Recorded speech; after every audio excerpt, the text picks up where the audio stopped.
Estamos en Diálogos con Cineastas y el día de hoy estamos con Joaquín Cosiña, quien junto a Cristóbal León son los directores del largometraje que está en competencia en el Festival de Cine de Lima, Los Hiperbóreos.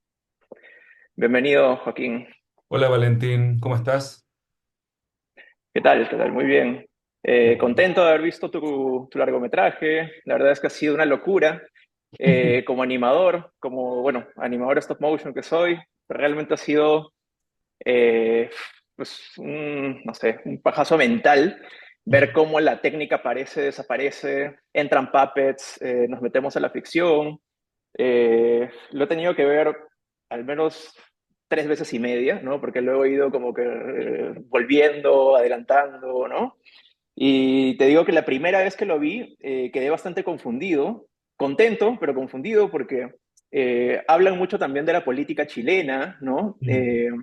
Mencionan cosas del esoterismo nazi. eh, hay muchos temas que se tocan en esta película.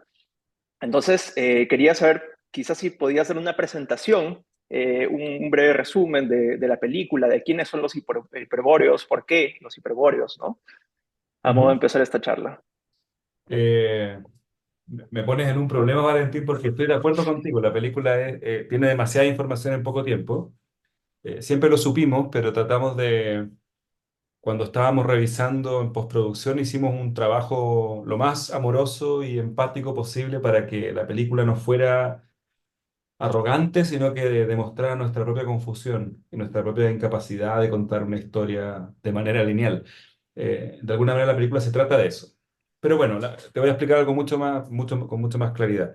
La película se llama Los Hiperbóreos, en referencia a un mito un mito griego de de personas que vivían muy al norte de Europa, que muy probablemente son personas que son los antepasados de los vikingos, o los mismos vikingos, pero gente descrita como muy alta y de tez muy clara. Y ese mito lo toman los nazis y particularmente a las místicas o esotéricas de de la SS, ¿cierto? De la policía secreta o de la SS nazi, y construyen esta idea o este mito nazi de de que los arios, como se autocatalogan, ¿cierto? En la época nazi, oficialmente los alemanes, provenían de este pueblo. Y en particular, luego vertiente post-nazi, en el sentido post-Segunda Guerra Mundial.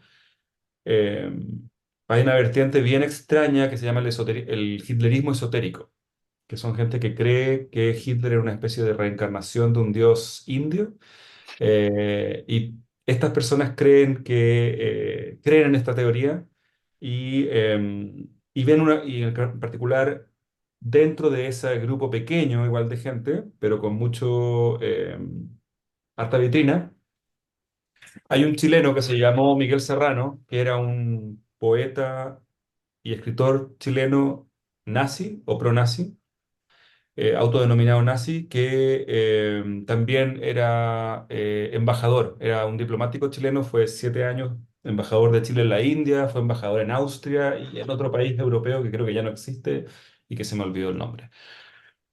Te digo esto porque no era solamente un loco en su patio hablando solo, era una persona como que tenía una red, como explica la película, una red de amistades, de gente muy connotada, tenía un cargo público internacional importante, eh, pero era extrañamente un nazi que creía que Hitler era la reencarnación de Vishnu y que firmaba, por ejemplo, Miguel Serrano sus libros según el año de nacimiento de Hitler. Entonces era año, no sé, 75 de la era hitleriana, año 130 de la era hitleriana, y así. Y la película trata de meterse en ese mundo. Eh, Me interrumpes cuando quieras, porque lo que te digo, como la película de alguna manera trata de contar este proceso de investigación que tuvimos con Cristóbal, entonces se vuelve un poco eterno contarlo. Pero básicamente esta película es el resultado de nuestra incapacidad de tratar de hacer una película o inspirada en un libro de Miguel Serrano como una adaptación, o tratar de abordar como este aspecto de la política que es poco conocido y que es un poco excéntrico, que tiene que ver con este vínculo entre nazismo, esoterismo y sus vertientes latinoamericanas.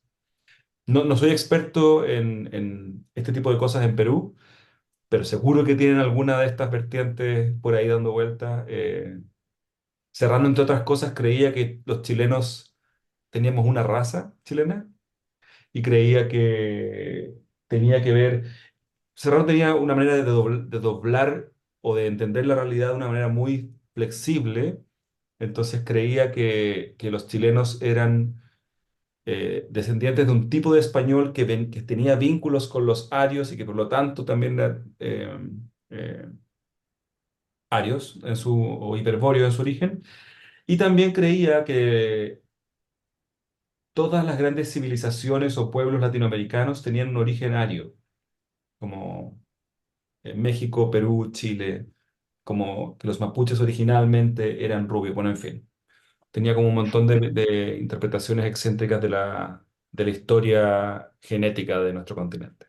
Y la película es un intento de meterse ahí, pero claro, explota para todos lados y termina siendo una película muy pretenciosa, muy Es, honestamente pretenciosa.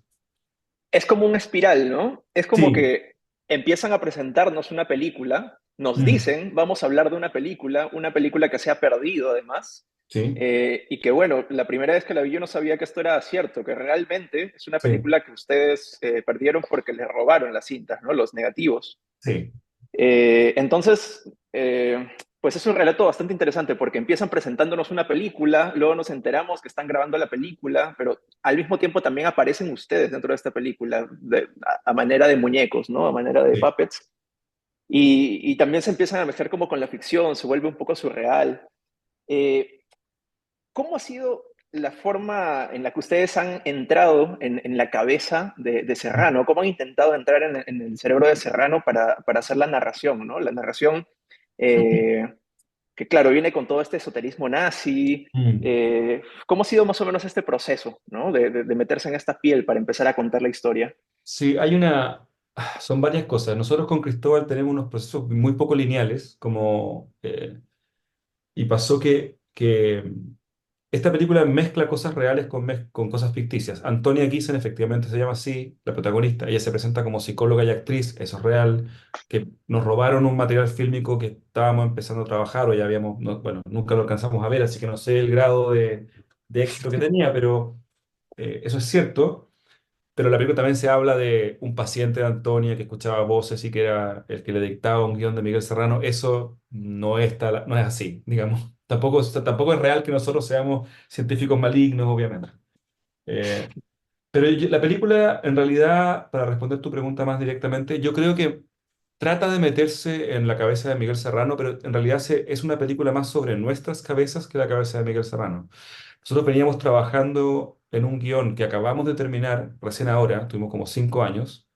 Hicimos La Casa Lobo, que fue un proceso de animación de 5 años de producción en el cual el guión se fue haciendo en paralelo a la película. Terminamos esa película, nos dimos como un año de no pensar en nada mucho y luego dijimos, ya, hagamos una película con actores porque es mucho más rápido. Bueno, mentira, vino estallido social en Chile, pandemia, y nos atrapó un poco una espiral de escritura con Alejandra Moffat, nuestra guionista, y con Cristóbal. Y llegó un punto en que teníamos ya una fecha de rodaje que además iba a ser una exposición abierta al público acá en Santiago, que iba a ser además o sea, un rodaje abierto al público, donde además íbamos a por primera vez trabajar con una actriz en un largometraje, y nos dimos cuenta que el guión ese que estábamos escribiendo no estaba listo y no queríamos hacerlo así, y escribimos el guión de Los Hiperbóreos en 2 meses, como retomando ideas de ese guión y transformándolas, mezclándola con esta historia que nos pasó. Entonces, la película de alguna manera se trata, como tú bien la describiste, una espiral donde primero habla Antonia, ¿cierto? Se cuenta que nos conoce a nosotros y que va a hablar de esta película, pero la película la empieza a tragar a ella. Pero de alguna manera creo que la película es una explicación o una puesta como en bandeja para el público de nuestra propia incapacidad de cerrar procesos de escritura. Como la película no logra hacer sentido. Y por eso también es tan vertiginosa, porque es como una idea sobre otra, una idea sobre otra. Alguna vez tengo ganas de que, o sea, tenemos ganas de publicar tenemos unos documentos como en Google Drive de ideas de película y como van cambiando y son como, no sé, 150 páginas de puras ideas como contradictorias. Tenemos como una especie de hipertrofia de ideas sobre ideas y la película es un poco eso. Más que la explicación de la cabeza de Serrano, que sí lo veníamos leyendo hace mucho tiempo, eh, es una película que habla de la imposibilidad de adaptar a Serrano y de la imposibilidad de nosotros de cerrar ciclos. Eh, Sería algo así. Y además, a medida que ustedes van grabando la película, que van produciendo el material, me parece que también van reescribiendo la historia, o sea, porque van incluyendo los procesos que ustedes van viviendo dentro de la misma historia, ¿no? Sí, Incluso participan, no sé, artistas externos a manera de talleres. ¿Nos puedes contar más o menos cómo es este proceso en el que intervienen tantas cosas que terminan modificando la historia? ¿Cómo es que manejan estos tiempos, digamos, tan prolongados, ¿no? Porque pucha, hacer animación toma bastante tiempo sí. y hacer este live action que al final tiene muchísima dirección de arte por detrás en la que se tienen que construir todos los sets, todo está pintado de gris, todo está hecho en set. Si más o menos nos podrías contar esto, ¿cómo son más o menos los procesos? Más o menos cómo manejan los tiempos y cómo es Mm, mezclar, en este caso, el live action con la animación, ¿no? Que es distinto a la Casa Lobo, sí. que fue casi enteramente animada. Sí. Esta película yo me he dado cuenta que es una película con una actriz y un actor, ¿cierto? Es de live action, pero es obvio que está hecha por animadores. Como cualquier animador se da cuenta de que la lógica de la película es una película hecha en base a trucos, como hecha en base a- como al acto de magia de hacer animación o al acto de darle vida a cosas que no tienen eh, alma, ¿cierto? Como que es un poco el espíritu, como yo veo el comienzo de la animación, y que es Méliès básicamente, como uno de los creadores, que como era un mago que devino cineasta, y eso está muy evidentemente, hay una línea en el cine que parte como en esa época de Méliès, y que tiene que ver incluso ahora con las películas de Avengers, ¿cachai? Como es esa línea como donde el mundo del cine es un mundo de hechizos, de magia, de trucos, de cosas sorprendentes, y la película quería tener un diálogo con eso. Te lo comento porque parte de la idea original de la película tiene que ver con eso, con el comienzo del cine. Por eso, de hecho, decidimos hacer la película como un falso plano secuencia, porque hay algo muy bello en el comienzo del cine, que pasa en general en los comienzos de cada tecnología nueva, que es que no hay una gramática. Tú miras las primeras películas de la historia y no existe la gramática de la edición. Entonces, muchas películas tienen como cosas raras, por ejemplo, como hay una película muy antigua de un incendio donde una mujer está atrapada, llega un bombero, sube la Mm. escalera, la salva. Pero lo que hicieron fue mostrar todo desde el punto de vista de la mujer. Entra el bombero por la ventana, la saca y se salva, y después todo desde el punto de vista del bombero. Entonces, la película funciona como un díptico, pero es porque la persona que hizo eso no conocía la edición porque no existía. O sea, hay algo como bruto y bestial y hermoso en esos comienzos. Digo esto como para explicar un poco de dónde viene la estética también que es muy de lógica, como digo, de Méliès o de animación. Ahora, respondiendo a tu pregunta sobre las manos múltiples que entran, a nosotros con Cristóbal más y más nos interesa, más que como hacer todo nosotros, que a veces lo tenemos que hacer por cosas de presupuesto y porque tenemos ganas de meter las manos, y porque en animación a veces es más fácil ir y hacerlo uno y no estar teniendo 25 reuniones para que lo haga otra persona. Pero cada vez nos interesa más crear métodos de trabajo más que como estar seguros de cómo se va a ver. En general, por ejemplo, nuestros procesos, casi todos los largos y los cortos de hace algunos años tienen un decálogo, como una serie de reglas con las cuales trabajamos. El rodaje de los hiperpoderes tenía también un decálogo. Por ejemplo, todos los cables y los trucos, todos los elementos tecnológicos del cine se pueden ver y se deben ver. Por eso se ven los cables, ese tipo de reglas. Y efectivamente, como tú dices, si bien nosotros venimos de un mundo muy artesanal de la animación, donde Cristóbal y yo hacíamos el 90% de todo, de la animación por lo menos, eh, cuando haces un rodaje, entre comillas, tradicional con un equipo, no puedes hacer eso. Entonces lo que hacemos es hacer varias cosas. Invitamos amigos artistas en los cuales confiamos y que podemos pagarles idealmente. O sea, lo hacemos, digo. Eh, es Francisco Visceral, que entró como nuestro asistente y que terminó siendo actor y también pintó los fondos casi todos y hizo una parte de animación y empezó a hacer como una película sobre él. Incluso hay algunas guitarras en la película que son de él porque hay mucho de azar en el proceso de cómo trabajamos. El Es, Pancho. es quien interpreta al metalero, ¿no? Sí, que él es metalero, Mm. de hecho, Ah, como ok. en su vida. O sea, está vestido de sí mismo, como, porque partió como una broma en el proceso, como un personaje que entraba como algo chistoso y resultó muy bien y fue como, esto empezó a quedar en el storyboard y al final se transformó en algo muy serio. Y como tú bien dices, también una parte importante del arte está hecho en base a talleres. Hicimos, como te comenté, el rodaje de esta película fue hecho en una exposición abierta al público y parte de esa exposición, un poquito antes de que se inaugurara, hicimos un taller abierto en que invitamos a jóvenes a que nos ayudaran, les pedimos ayuda en realidad, para hacer una escenografía de una película.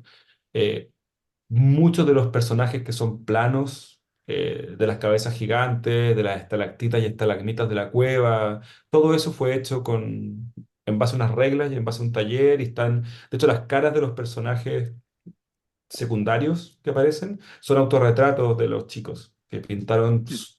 con acrílico o con látex, no me acuerdo, sobre retratos de ellos impresos.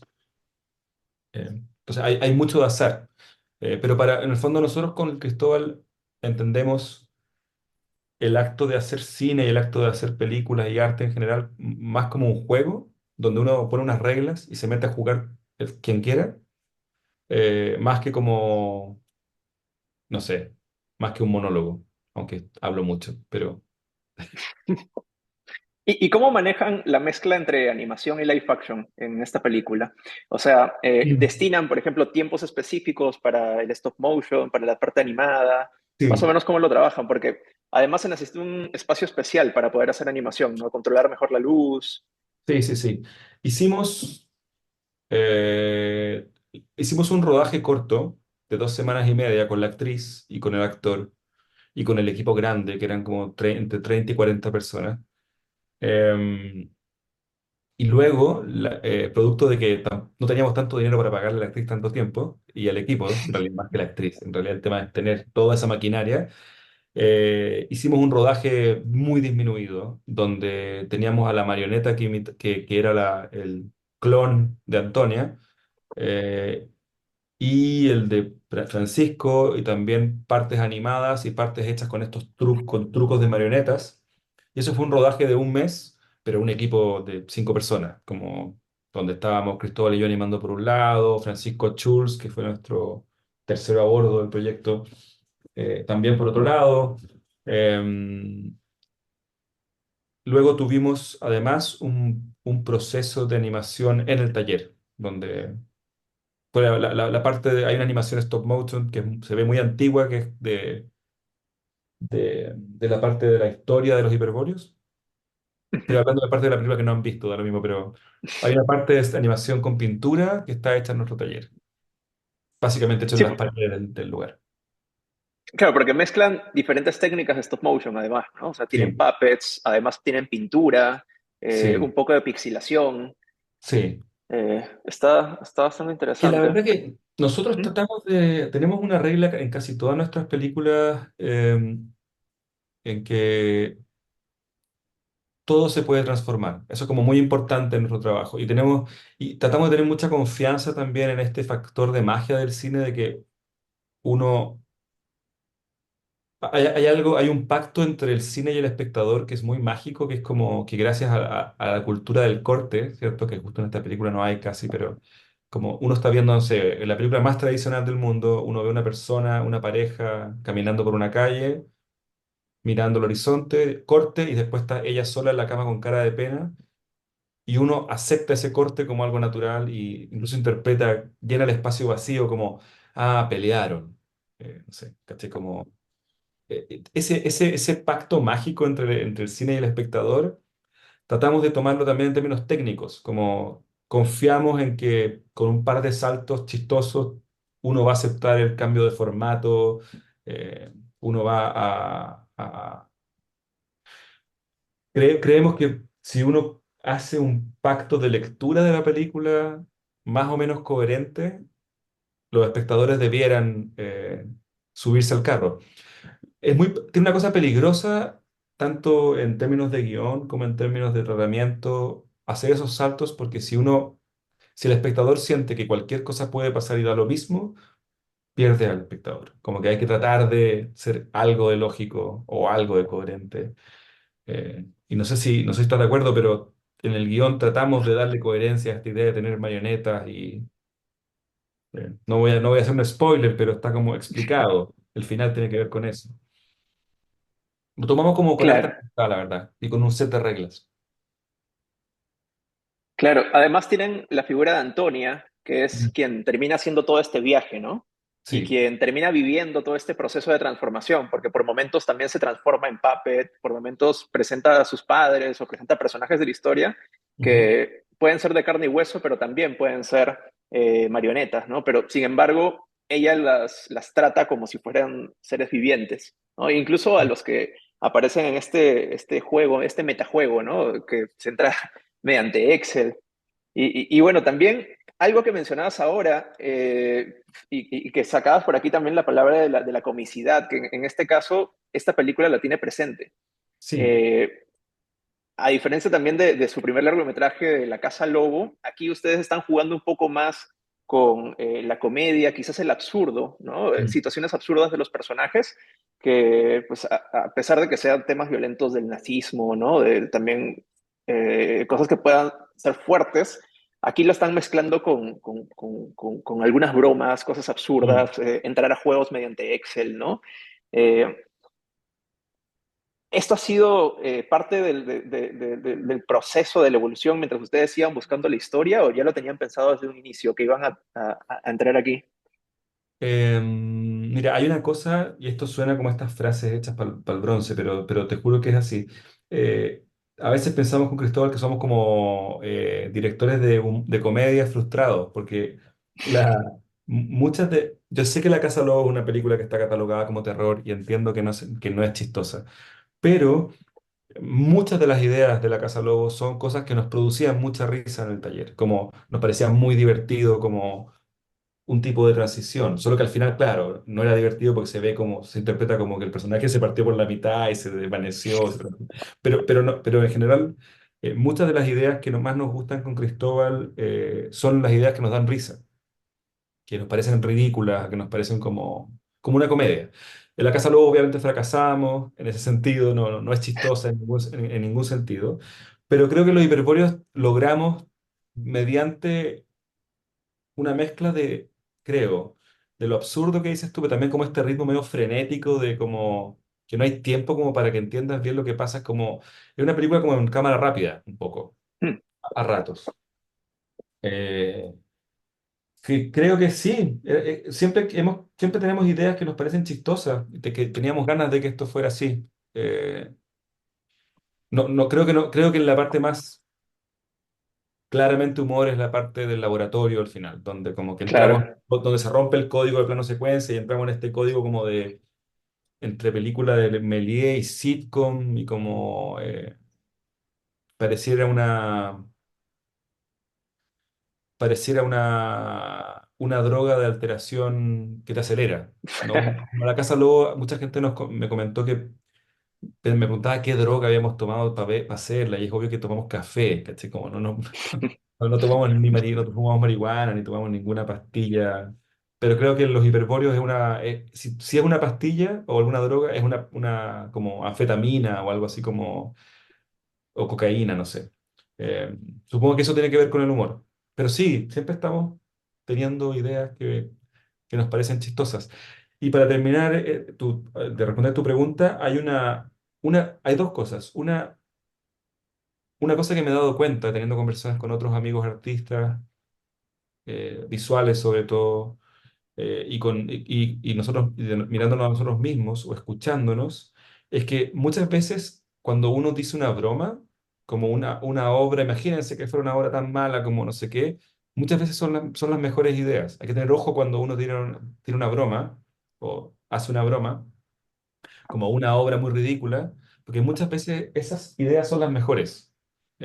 Porque no estás ocupando tu lado racional para imaginarte algo, sino uno mucho más vulnerable que tiene que ver con el humor. Y la otra cosa que nos hemos dado cuenta también es que cuando uno escribe guión o cuando tú no tienes ideas narrativas, muchas veces las ideas más tontas y siempre son las mejores. Como, no sé, te digo una tontera, como una película que parte con un tipo que va feliz comiendo dulces y lo atropella una vaca, que es una estupidez, como probablemente es una. No sé, pues y es porque y él está tomando un vaso de leche, compró una leche y lo atropella una vaca, por decir una imbecilidad. Esas ideas te abren muchos canales narrativos, más que las ideas que son muy sofisticadas, como él compra una leche y piensa en su abuelo, que fue, no sé, dueño de una fábrica de leches y ahora él está en la pobreza. Es muy lento y son ideas muy poco claras. Entonces, las ideas como malas o simples a veces como que radica cosas muy lindas y muy sugestivas. Claro. Y pues esta última parte que mencionas en la que hay mucho más humor, ¿no? Que es la parte final, en la que también están presentes ustedes como seres malignos, ¿no? Donde, digamos, Ujú. revelan otra identidad. Sí. ¿Esto es parte del material original que ustedes tenían y perdieron? Porque me parece que esto está grabado en film, a diferencia Eso está de... grabado en film, sí, sí, ¿Mm? sí. Sí, es cuando creo que cuando finalmente ella cae en la película, textualmente. Claro. No, no te voy a revelar esa información, pero tiene que ver con la película original. Sí, tiene que ver con la película original. Ahora, está completamente rehecha y tenía que tener sentido con el resto de la película. O Pero sea, sí. Eso está de la hecho película original, de la película original que grabaron, no quedó nada. No, nada, Nada, nada. nada. Ah, ok. Igual, como tú como animador, Ujú. conoces esa sensación de que algún día va a pasar eso, como algún día va a ocurrir que uno va a perder un proyecto después de mucho tiempo de trabajo. Bueno, igual fue bueno, yo creo finalmente terminamos con un largometraje, lo otro no sé si era un largometraje o qué, está bien. Pero sí, la película tiene que ver con ese momento del laboratorio, efectivamente. Y qué grandes diferencias tú crees que hay entre la primera versión que ustedes habían concebido y que habían grabado en 16 milímetros Mm, y la película que ahora presentan, ¿no? Que viene a ser también en parte una reinterpretación de esta primera película, ¿no? De sí, la primigenia. yo creo que la gran diferencia es esta cosa espiral o como de juego de espejos. En la primera era más un. En la primera creo que jugábamos más con la ambigüedad de si estábamos hablando en serio o no, basados en Miguel Serrano. Tenía que ver mucho más con una cosa mítica. Em, en este otro como que todo el viaje de Antonia es otro rollo, es como en vez de hacer una reconstrucción idéntica de la película original, decidimos hacer todo este como marco narrativo o tipo Mm, espiral que tú dices, como acercándonos a esta película que es imposible que alcancemos, obviamente, porque no somos buenos para repetir procesos, no me imagino rehaciendo algo que ya grabé, como que me parece como algo muy monstruoso. Esa es la gran diferencia. genial. Eh, en la búsqueda en la que ustedes están, digamos, y en esta evidencia de los materiales que ustedes muestran, ¿hay algún tipo de, no sé, filosofía detrás de cada uno de los materiales? O sea, ¿por qué utilizan en algún momento puppets? ¿Por qué en algún momento se van más bien por el tema de los Mm, murales? ¿Por mm. qué lo mezclan en pixilación? Más o menos, ¿cómo es que toman estas decisiones en cuanto a las técnicas?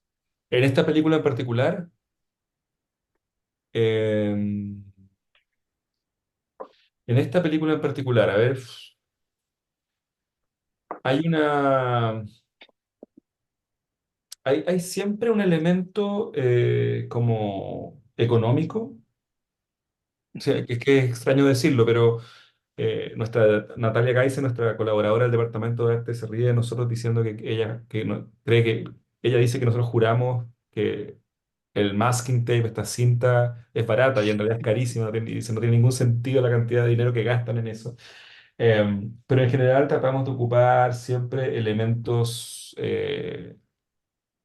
económicos, como, ¿cachai? Como la pintura eso es la pintura más barata que hay en el mercado, las telas las mandamos a comprar a estas tiendas como de saldos de tela. Hay mucho de nuestras decisiones que tienen que ver con con esta idea de con muy poco hacer mucho. Por eso, por ejemplo, cuando aparecemos nosotros con Cristóbal al comienzo somos como estos esqueletos de madera, que es como lo mínimo para que se arme una ficción. Y eso tiene que ver con un poco con un criterio pictórico, ¿no? Cuando uno se enfrenta, por ejemplo, a cuadros barrocos, europeos, pasa un fenómeno muy bello cuando uno tiene la suerte de verlos en vivo que depende cuál, pero Rembrandt, ponte tú, tiene esta cosa de que tú ves la mancha y ves que está hecho con muy poquita pintura en algunas partes, otras con mucha, pero ves cómo está hecho y das dos pasos para atrás y ves como una emoción en un personaje o una sensación de sublimidad, por ejemplo. ¿Sublimidad se dice eso? Bueno, algo sublime. Nos gusta mucho que en nuestras películas, en términos materiales, exista esa doble sensación. Más que, sí, que es como, sé que está hecho con unos materiales de mierda, pero sin embargo, estoy siguiendo la historia. Como logramos con lo mínimo contar la historia. Entonces, está mucho ese criterio. En el caso de los hiperbóreos, era muy importante que estábamos tratando de hacer una película con la lógica de comienzos del cine, con esta idea de que todo es representado. Y por una broma interna muy tonta, decidimos hacer una película en blanco y negro, pero grabada en colores, que por eso es que todo es en blanco y negro, menos Antonia, obviamente, porque no le quisimos pintar la cara, pero queríamos que hubiera empatía en la película. Y de ahí, con esa base, que es como trucos tipo Méliès, todo en blanco y negro, el arte, queríamos que fuera un plano secuencia y queríamos que se vieran los trucos.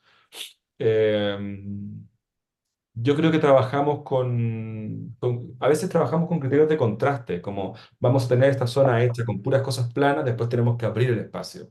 Ya, y para abrir el espacio necesitamos que construir un set, ¿cierto? La comisaría de policía o la estación de policía es lo más parecido a un set real que tenemos en la película y que viene de la casa de los papás, pero antes viene, que también es una especie de como sitcom, y eso viene de una cosa más plana. Entonces vamos eligiendo de manera bastante libre los códigos de cada escena. Como lo que te decía, es como definimos las reglas materiales del mundo que vamos a construir y nos tiramos a, a improvisar, pero con cierto grado de economía también. Sabíamos que el laboratorio final tenía que ser algo más impactante y más grande. Son los fondos más grandes pintados, son todas estas cabezas. En términos de plata, gastamos más plata en ese set, en cada uno eh, de las escenografías, por ejemplo, la biografía de Serrano, que son planos muy cortos, donde se va a la Antártica, se va a la India, era como, no vamos a hacer algo gigante para eso. ¿Cuánto demoró todo este proceso de producción del material? De construir eso, como 2, 3 meses, y después en el rodaje fueron 2 meses más, y la post fue súper larga, fue extrañamente larga. Eh, Eso fue, tuvimos como un año metiéndole mano a la película para que quedara como quedó, para que se viera como si no hicimos nada en la post. Está bien. Quería también hablar un poco de las referencias.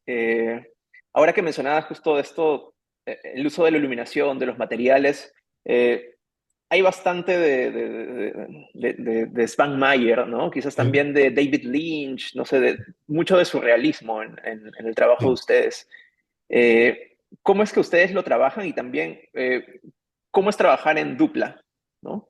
Porque entiendo que ambos son artistas, ambos trabajan en la animación, pero ¿cómo más o menos Sí, manejan esta división para la dirección?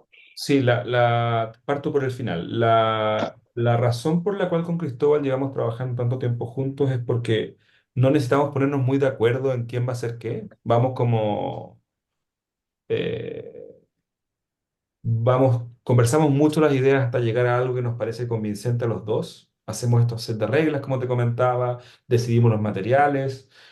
Pero, por ejemplo, en la Casa Lugo, que partimos trabajando los dos muy pegados, de repente ya en la mitad empezamos como a, no, al final, de hecho, el último año solamente, nos dimos cuenta que éramos dos y podíamos trabajar en dos escenas al mismo tiempo. Y también trabajamos a veces en posta. Entonces, yo tuve, al comienzo de la Casa Lobo, yo estaba casado y eso, y salí, sigo casado con la misma persona, pero salí con dos niños, o sea, con un niño y una niña de la Casa Lobo. Entonces, mis tiempos cambiaron mucho y empezamos a yo ir, por ejemplo, muy temprano en la mañana a animar. Y me encontraba con lo que había hecho Cristóbal el día anterior y seguía y lo dejaba ahí. Cristóbal llegaba y había otras cosas nada que ver. Entonces, hemos ido aprendiendo a conocernos con los años y cuando estábamos discutiendo, o sea, básicamente trabajamos juntos porque no sentimos que estemos perdiendo, nunca. Siempre estamos como empujándonos el uno al otro a jugar un juego extraño o más radical, o etcétera. Y en el rodaje de Los Hiperbóreos estábamos un poco preocupados de cómo íbamos a dirigir juntos, los dos, y estábamos inventando como un sistema y de repente nos dimos cuenta que era mejor no tener sistema. Como dijimos como, huevón, llevamos trabajando más de 10 años sin ponernos de acuerdo en cuáles son los roles, hagamos lo mismo. Y funcionó muy bien. Y es muy placentero. Yo me demoré como 2 días en enchufarme con el rodaje, no, estaba un poco perdido. Y Cristóbal dirigía, y yo creo que Cristóbal se fue agotando, y fue como una especie como de fade in, fade out, como al final estaba yo dirigiendo más y él estaba más entretenido animando. Esto no fue una regla, pero se fue dando un poco así. Eso sobre el trabajo en equipo. Funciona, no tenemos como que nuestras obras son como animales que viven solos, porque ninguno de los dos es el único dueño. Entonces, a mí me aliviana mucho, la verdad, como sentir que no tengo todo el trabajo dentro mío, sino que estamos compartiendo con Cristóbal y con todo el equipo la subjetividad de ese trabajo. Y sobre tu pregunta de los referentes, Jans Mayer es el referente técnico obviamente más importante, pero eso yo creo que vale como para todos los artistas de stop motion que trabajan desde los materiales. Como, Sí, no es un artista que veamos tanto, fíjate, es un artista que al comienzo éramos más conscientes de esquivar, tratábamos de no toparnos con él. También nos pasaba mucho, ponte tú, con William Kendrick, que es este animador sudafricano eh, que trabaja con carbón, y nosotros animamos mucho con carbón, será como, ¿cómo hacemos para no estar como en las manos de Kendrick? claro. Ahora ya no nos preocupa tanto porque ya es muy raro que nos quede parecido tanto a Jans Van Mayer, pero yo creo que el artista que más está en nuestras conversaciones es David Lynch, efectivamente. Yo vi Carretera Perdida cuando estaba en el colegio, me parece. Fui a verlo a un cine arte en el centro de Santiago, sin saber nada, porque en esa época no había internet prácticamente como con información. Y salí, creo, muy cambiado, como que salí sin haber entendido qué tipo de película había visto. Eh, sí, una amiga artista hace unos años me decía que encontraba que todas nuestras películas eran una adaptación de Lynch, y me parece bien, lo encuentro bueno. Sí. Hay otras referencias, obviamente, pero Méliès es una, Segundo de Chomón es otra. Hay algo de Lars von Trier, yo encuentro, hay algo de unos artistas suecos también, o sea, suizos, perdón, que se llaman Fischli y Weiss. Eh, pero las dos que tú nombras son las referencias cinematográficas, sí. Que son artistas que están entre, de hecho, entre la animación y el cine. Lynch abandonó un poco la animación. Bueno, no, ahora va a volver, se supone. Nunca se va. Sí, es que son inmensos, son artistas inmensos, ¿no? Son Que inmensos, terminan sí. siendo referencias del surrealismo, de cualquiera que entre al stop Sí, motion. sí, el Sí, pero surrealismo. ustedes se han despegado muchísimo y es una película, la de ustedes, que tiene unas características bastante especiales, ¿no? Tanto Mm, por el tema de la narración, por cómo están mezcladas las técnicas, por cómo se va presentando, ¿no? Cada uno de los segmentos que quizás se ven diferentes entre uno y otro porque te van contando diferentes historias, pero al final se termina de entender por qué, ¿no? Por mm. qué se ha contado esta historia. Eh, pues bueno, ya hemos llegado al final de la conversación. Muchas gracias y esperamos que todos puedan ver la película que va a estar ahora en competencia. Mucha suerte, a mí me ha encantado personalmente. La voy a ver un par de veces más. Y nada, palabras finales.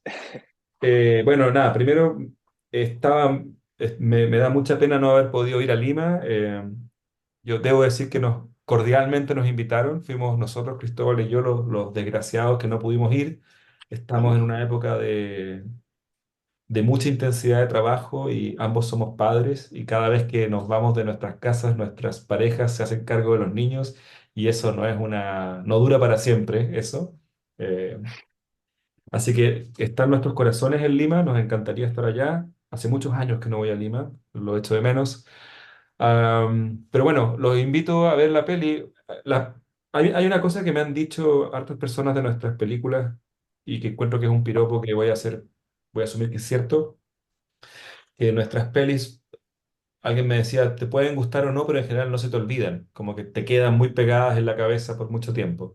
Y creo que eso es un piropo en estos tiempos en que la corriente de películas o el streaming es como incansable, inagotable. Uno ve, no sé, uno ve películas y las olvida en cuanto cierras el computador o en cuanto te vas a dormir, ya se te olvidó.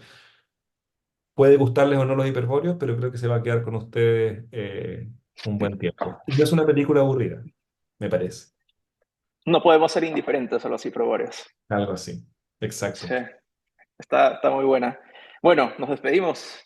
Ha sido un gusto Muchas y gracias, Valentín. Muchas gracias también al festival. Espero que la ya próxima vez nos veamos allá. Vamos a organizarnos para poder ir. listo, esperamos vernos pronto. Un abrazo. Chao, que estés bien.